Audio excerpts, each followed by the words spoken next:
નમસ્કાર મિત્રો, પ્રસ્તુત વિડીયોમાં આપણે એનએએસ જીએસમાં પૂછી શકાય તેવા પ્રકારના પ્રશ્નોની ચર્ચા કરવાના છીએ.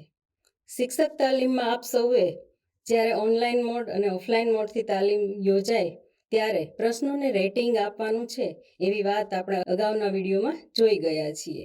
આ ઉપરાંત પ્રશ્ન અને તેના વિકલ્પનો અભ્યાસ કરી તેના લર્નિંગ આઉટકમ્સ, પ્રશ્નની ગુણવત્તા આધારિત રેટિંગ જ્યારે તમારે આપવાનું છે ત્યારે પ્રશ્નની ગુણવત્તા કઈ રીતે ચકાસશો તેની આપણે અત્યારે ચર્ચા કરવાના છીએ. ગુણવત્તાવાળા પ્રશ્નો કેવા હોવા જોઈએ? ખાસ કરીને બહુવિકલ્પવાળા પ્રશ્નોની રચના કરવામાં આવે ત્યારે વિષય કોઈ પણ હોય, પરંતુ બહુવિકલ્પવાળા પ્રશ્નો રચતી વખતે અથવા તેનું રેટિંગ કરતી વખતે આપણે કઈ બાબતો ધ્યાનમાં રાખશું તે હવે આપણે જોઈએ. સારા પ્રશ્નોના લક્ષણો.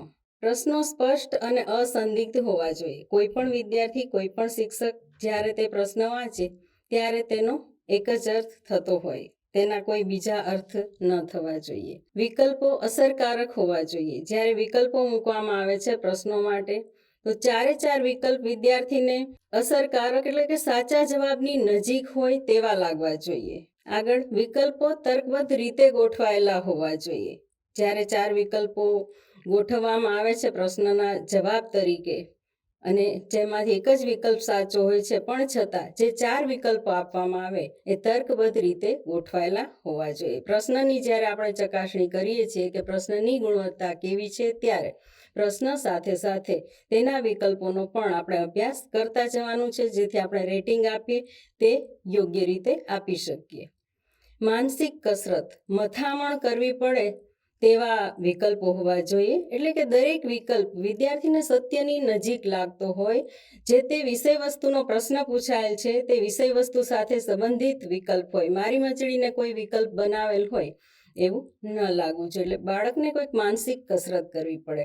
આપણે કહીએ છીએ કે એનએએસમાં પૂછાય તે પ્રશ્નો ગોખણપટ્ટીની ચકાસણી નથી કરતા, પરંતુ વિદ્યાર્થીની સમજની ચકાસણી કરે છે. બાળકોને ક્યાંક વિવેચનાત્મક ચિંતન કરવું પડે, તર્કબદ્ધ ચિંતન કરવું પડે એવા પ્રકારના પ્રશ્નો એનએએસમાં પૂછાય છે. ત્યારે આપણી અપેક્ષા પણ એ છે કે વર્ગખંડની પ્રક્રિયા હંમેશા એક પ્રક્રિયા બની રહે. માત્ર વાંચીને ભણાવવું કે વંચાવીને ભણાવવાને બદલે તે એક પ્રક્રિયા હોય, અને આવું થશે ત્યારે જ બાળકો આવી માનસિક કસરત કરવા માટે ટેવાયેલા બનશે. આગળનો સારા પ્રશ્નનું લક્ષણ છે સાચા ઉત્તર તરીકે જે આપણે ચાર વિકલ્પ આપીએ છીએ અ, બ, ક, ડ અથવા તો ABCD, તો એ સરખા પ્રમાણમાં હોવા જોઈએ. કે 50 પ્રશ્નો છે તો સરખા પ્રમાણમાં વારંવાર બાળક ધારણા કરીને ઘણા બધા પ્રશ્નોમાં A, B, C કે D કરી દે અથવા તો અ, બ, ક, ડ કરી દે અને એના પ્રશ્નના જવાબ અનાયાસે જ સાચા પડી જાય, એવું ન થાય તે માટે સાચા ઉત્તર તરીકે અ, બ, ક, ડ ચાર વિકલ્પમાંથી જે વિકલ્પ આપણે બધા મૂકીએ છીએ સાચા જવાબ તરીકે તે સરખા પ્રમાણમાં હોવા જોઈએ. આપવામાં આવેલ વિકલ્પોમાંથી એક કરતાં વધુ વિકલ્પો સાચા ન બને તેની આપણે સૌએ કાળજી રાખવાની છે. એક જ વિકલ્પ સાચો હોવો જોઈએ.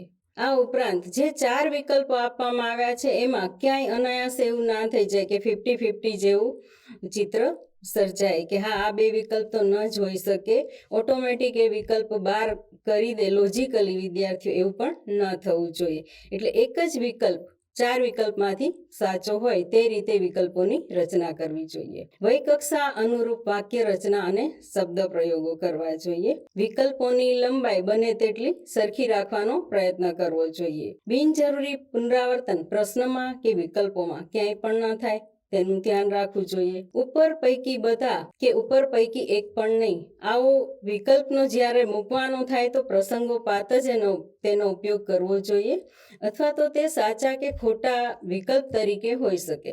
પરાણે ચોથા વિકલ્પ તરીકે આપણને જ્યારે કોઈ ચોથો વિકલ્પ નથી મળતો અને ત્યારે આપણે ઉપર પૈકી બધા અથવા તો એક પણ નહીં તેવો વિકલ્પ મૂકી દઈએ તે યોગ્ય નથી. તો આવા પ્રકારના પ્રશ્નો હોય તેનું પણ રેટિંગ આપણે કરીએ ત્યારે ધ્યાનમાં રાખવાનું છે કે આ વિકલ્પો પણ કઈ રીતે તૈયાર કરવામાં આવ્યા છે. આ ઉપરાંત આપ સૌ જાણો છો કે જે કંઈ પ્રશ્ન રચના જે કોઈ પણ વિષય માટેની હોય તો જે તે વિષય અને કોઈ અધ્યયન નિષ્પત્તિ સંબંધિત તે પ્રશ્ન છે તે અંગે પણ આપણે વિષય વસ્તુને ધ્યાનમાં રાખી અને પ્રશ્નનું રેટિંગ આપવાનું છે.